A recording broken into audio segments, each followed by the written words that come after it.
नमस्कार, आप देख रहे हैं मन्नत समाचार। आइए आपको दिखाते हैं आज की बड़ी खबर। पुराने पुलिस कप्तान की विदाई। नए पुलिस कप्तान एनपी सिंह ने चार्ज लेते ही कर दी अपराधियों की घेराबंदी। शामली के पुलिस कप्तान रामसेवक गौतम का ट्रांसफर मुरादाबाद पीटीसी होने पर शामली कलेक्ट्रेट में आज सोमवार को भावभीनी विदाई दी गई। नए पुलिस कप्तान एनपी सिंह ने बागपत से यहां पहुंचकर चार्ज ग्रहण करते ही आज पत्रकारों व थाना प्रभारी के साथ परिचय मीटिंग भी की। पुराने पुलिस अधीक्षक राम सेवक गौतम को जिला कलेक्ट्रेट में भावभीनी विदाई दी गई। सभी ने उनके कार्यकाल की सराहना की और राम सेवक गौतम ने भी यहां से मिलने वाले प्यार को अविस्मरणीय बताया। पुरानी पुलिस लाइन पहुंचने पर नए पुलिस कप्तान नरेंद्र प्रताप सिंह को गार्ड ने सलामी दी। उसके बाद पत्रकारों से वार्ता करते हुए नए पुलिस अधीक्षक ने बिंदुवार अपराधियों की गिरफ्तारी करने पर प्रकाश डाला और हर एंगल से अपराधियों पर नकेल डालने की रणनीति पत्रकारों के सामने रखी। पत्रकारों को सहयोग देने और सहयोग लेने में विश्वास व्यक्त किया। इस मौके पर मादक पदार्थों पर नकेल, ट्रैफिक व्यवस्था, सीसीटीवी कैमरों को दुरुस्त करना, परिवहन आदि व्यवस्थाओं को और बेहतर बनाने पर बल दिया तथा अपराधियों के विरोध अभियान तेज करने की बात कही। रिपोर्ट जिला प्रभारी सलेख चंद्र वर्मा। नुकसान होगी इसमें, ये तो मैं आप देखेंगे इसमें कि आप सबके सहयोग से हमारी टीम इसको काफी हद तक अंकुश लगाएगी, इसमें हम लोग कार्रवाई इसमें करेंगे। दूसरा वाहन चोरी के बारे में हम लोग बागपत में थे, इस समय करीब वहाँ पे 12,000 कैमरे हम लोगों ने पब्लिक से लगवा रखे हैं। हमारे अपने कैमरे लगे हुए हैं, प्लस हमने वहाँ पे 7, 4, 11 हमारे यहाँ ANPR कैमरे हैं।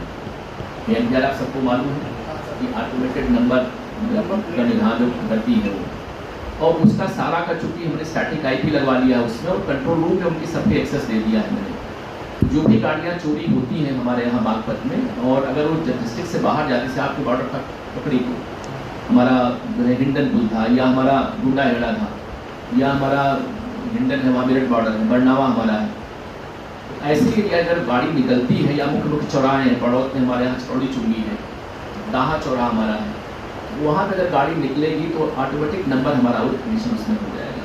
और AI बेस्ड कैमरे हमारे यहाँ हैं, सीधे क्लिक करते थे कि साहब ये गाड़ी यहाँ चली गई है। तो एक तो मैं ट्राई करूँगा इसको कि मैं जन सहयोग से, क्योंकि हमें थोड़े महंगे आते हैं, 1.25 लाख करने लगते हैं उसमें, कि जन सहयोग से या जैसे भी हो हम ट्राई करेंगे कैमरे हमारे यहाँ लगेंगे।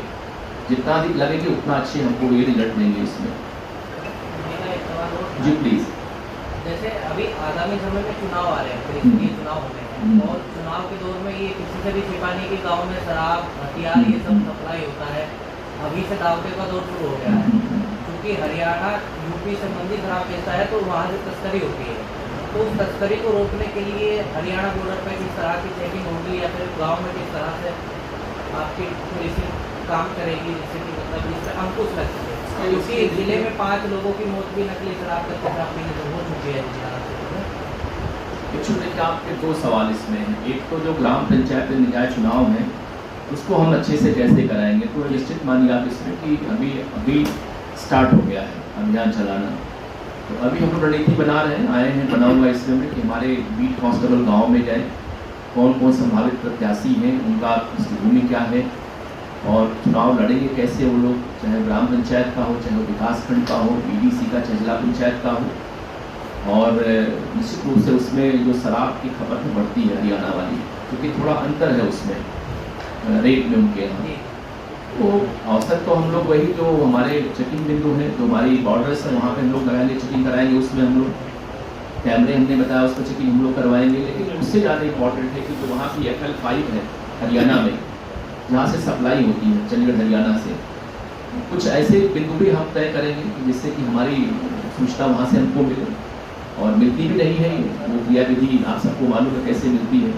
तो मैं जो हमारे बॉर्डरिंग के हमारे थाने उनको डिबेट में करूँगा, अपने CO से बात करूँगा मैं कि ऐसे लोगों को वहाँ हम लोग लगाएं हरियाणा और चंडीगढ़ में, जिससे कि जो भी तस्करी हमारे यहाँ होकर जाती हो, चाहे बिहार हो चाहे मेरा खुद भी आती हो, उसे हम लोग कंट्रोल कर पाए इसमें। सर दूसरा ट्रैफिक व्यवस्था बड़ी गड़बड़ है। सिटी की बात करें तो जब स्कूली बच्चों की छुट्टियाँ होती है तो ट्रेन काफ़ी व्यवस्था गड़बड़ होती है। कई बार ऐसा होता है कि पेशेंट जा रहा है, एम्बुलेंस फंस जाती है, तो उस समय थोड़ा ट्रैफिक पुलिस बेहतर तरीके से जो है नई स्कूटी के चुनित करने के लिए यहाँ से गाड़ियाँ निकलती है, वहाँ मौजूद है, तो एक अच्छा मतलब आप नहीं, निश्चित आपका अच्छा सुझाव नहीं है और मुझे लगता है कि अगर आपको अपनी इमेज ठीक रखनी पुलिस की तो ट्रैफिक प्रबंधन आपको अच्छा करना ही पड़ेगा कि 50% हमारी इमेज जो है ट्रैफिक से ठीक हो जाती है। हम लोग ट्राई करेंगे इसमें कि अभी तो हम नए बिल्कुल आए, बार भ्रमण करके हम भी देख लेंगे कस्बों के यहाँ पर क्या दिक्कतें आ रही हैं। हमारा सिर्फ ट्रैफिक भी नियुक्त यहाँ पे है, TI भी यहाँ पे, उनसे बात करके प्लान हम लोग बनाएंगे और ट्राई करेंगे कि जो 1 वे कहीं कहीं पे हम लोग कराएं या अलग अलग टाइम पे अलग अलग हम लोग उसको डाइवर्ट रूट को कराएं, जिससे जो बच्चे निकलते हैं या जो मार्केट आवर्स हैं उसमें थोड़ा सा सबको रिलीफ मिले, इसमें बेहतर करने का प्रयास हम लोग करेंगे। नशे के खिलाफ अभियान चल रहा था, काफ़ी अच्छी उपलब्धि भी हुई है, आगे भी ऐसे ही चलता रहेगा क्या? इसमें कोई डाउट नहीं है, ड्रग कार्टेल्स को हम लोग कवर तोड़ना उसमें कोई डाउट नहीं है और ब्रीफिंग ऊपर से की गई है। पहले भी यहाँ की टीम ने बहुत अच्छा काम किया है, गौतम सर ने अच्छा काम करवाया है और मैं भी अच्छा काम कराने का प्रयास करूँगा, जो कि DIG महोदय और DG जोन 7 का निर्देश भी यही है कि ड्रग कार्टेल्स को और क्राइम अगेंस्ट वुमन को आप संकोच का दीजिएगा यहाँ पे। तो मैं उम्मीद करता हूँ कि चूँकि मेरा ओरिएंटेशन क्राइम है, मुझे आपके बेस से मुझे लग रहा है आप मुझको देख करके, तो मैं ट्राई करूँगा कि इन सबको अच्छे से कंट्रोल कर लाने इसको। सर, नगर में एक पटाखा बुलेट का बड़ा चलन चल रहा, बहुत कोशिश के बावजूद भी रुक नहीं पा रहा। बिल्कुल रुकेगा ही, रुकेगा, इसमें कोई डाउट नहीं है। कुछ चीज़ें बेसिक है, मैं बेसिकली चूँकि मैं बहुत चिंतित रहता हूँ। आप देखिए कि 2030 तक हमें जो देश में दुर्घटनाएं हो रही हैं उन्हें हमें आधा करना था, वो बढ़ गया। आज के डेट में औसत दुर्घटनाएं देश में होती है लगभग 5 लाख हर वर्ष हो जाती हैं और 1.5 लाख लगभग 2020-22 में मौतें देश भर में होती थी और आज के डेट में 1,70,000 हो गई हैं, तो हम रोक नहीं पा रहे हैं। तो मेरा बड़ा बेसिक फंडा रहता है कि भाई अगर आप हेलमेट लगवा ले जाओ पूरे अपने एरिया में, तो जो युवक मर रहे हैं उनकी मरने की जो संख्या है वो लगभग 80% कम हो जाएगी। और दुखद पक्ष यह है कि पूरे देश में अगर आप इसको एसेस करेंगे तो ट्रैफिक प्रबंधन पे अपने GDP का 2% लग रहा है। ये बड़ा लोग उपेक्षित समझते हैं इसको। चूँकि मैं ट्रांसपोर्ट डेवलपमेंट से PhD कर रहा था ना, तो मुझे इसका बड़ा एहसास है कि 2% जो है हमारी GDP का इसमें जाता है ट्रैफिक प्रबंधन में। तो अगर हम नीचे लेवल पे इसको हम लोग कर ले जाएं, भाई यहाँ अगर हेलमेट चेकिंग होती से, ये आज से ट्रांसपोर्ट डिपार्टमेंट का अभियान चल रहा है, no helmet no fuel no petrol, आज से आरम्भ है वो। लेकिन चूँकि ये जो स्थानीय लोग हैं प्रतिष्ठा जोड़ते हैं इसको, तो प्रतिष्ठा की बिल्कुल बात ही नहीं है। यदि हम ट्रैफिक की बात करें तो अगर हेलमेट लगा लें तो जो हमारा एक प्रोडक्टिव एज है बच्चों का 17-18 साल से लेकर 29 साल तक, अधिकतम मौतें उन्हीं की होती हैं सबकी दुर्घटनाओं में, इसमें जो बिना हेलमेट होते हैं।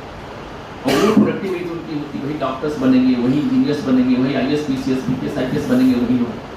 तो देश में जो कंट्रीब्यूशन का होना चाहिए वो नहीं हो पाता है।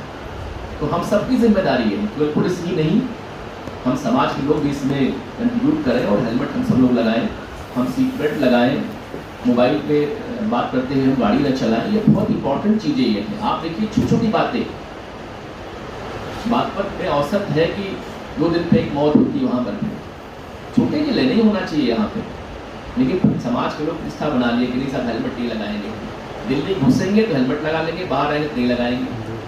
तो सरकार का प्रयास भी है, सरकार के हम भी हैं, आप सभी इसलिए प्रयास करिए और जागरूकता हम लोग करें इसके माध्यम से।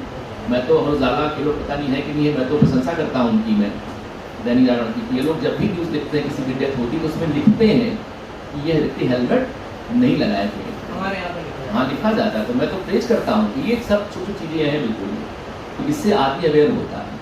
हम सबको हर जगह कंट्रीब्यूट करना चाहिए।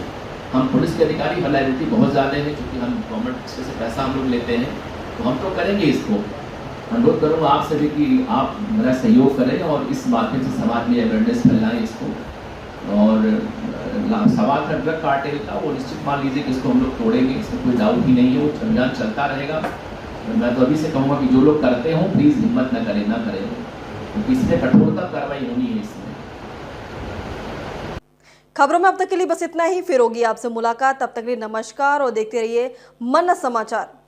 ऐसी ही लेटेस्ट अपडेट पाने के लिए हमारे चैनल को सब्सक्राइब करें और तुरंत नोटिफिकेशन पाने के लिए बेल आइकन प्रेस करना ना भूलें। यदि आप हमें फेसबुक या इंस्टाग्राम के माध्यम से देख रहे हैं तो हमारे पेज को फॉलो जरूर करें। धन्यवाद।